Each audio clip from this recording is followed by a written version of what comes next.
in and talking to us. I am an immigrant, and I know how much Canada offers immigrants, but I also know how much immigrants can offer Canada. And when I arrived here, I landed in a city where I couldn't find any supports like that. I was very lucky. I was able to thrive regardless. But the fact that you are offering help to people from day one, and you're looking for ways to keep offering that help and deepening that help is really valuable. So I want to thank you for doing that. But I am curious, how do you make connections and find these new immigrants, if especially ones like me who don't even know that supports like that exist? Yeah, that's a very good question. Thank you for your question and for your statement. It is true. It's important for us to pay attention to the needs of immigrants and refugees, and how you meet their need and where do you find them. When people come to Canada, if they come through the 4 categories that Karen has mentioned as permanent residents, most likely they have done their research.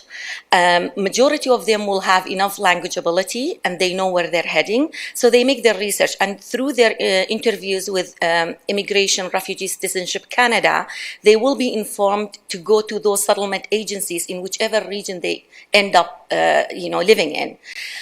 Also, government-sponsored refugees among those groups. However, other groups that are coming on their own, or the second category that Karen mentioned, it's a little bit more difficult. And realistically speaking, we don't have those agencies that are offering those services. The settlement agencies do not have enough resources to effectively promote their services.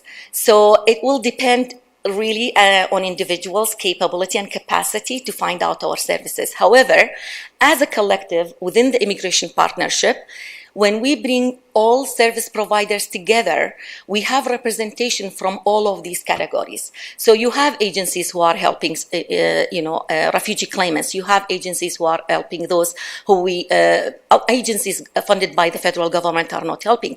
So we have a collective and representation of all kinds of immigration categories. And it's our hope through those service providers, we get the word out. And it's through them we get to know the needs of immigrants and refugees.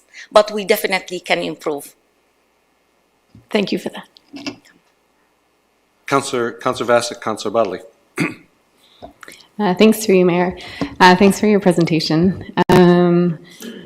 My question or comments both is around, you gave so many great ideas about what we can do as a council to come out and support, but similar to Councillor Bonagor saying what immigrants have to offer to the community, I'm really curious about what are some of the barriers that people face to getting involved in things that are happening at the city, more broadly, giving input, but then also committee representation, and then also just a plug that I think that we do a second round of committee applications next year. Yeah, it's 2 years, every 2 years. Every 2 years, so that'll probably be end of next year. So just as an FYI, when you're doing things, if people say that they want to get involved in the city, that'll be happening at the end of 2020. So anyways, barriers, please, thank you. So in terms of barriers, again, there is no one point of barrier that we can say that is the challenge and we can tackle it and move on. There are multi-layers of barriers for immigrants, even those who have the language ability and the competencies to participate in on such committees. I think lack of access to information. I also think a lot of people, even if they have the talent and the ability, they don't know they can participate. And I think we can play a key role on Immigration Partnership Council to get that word out. And if you have your next, election, I think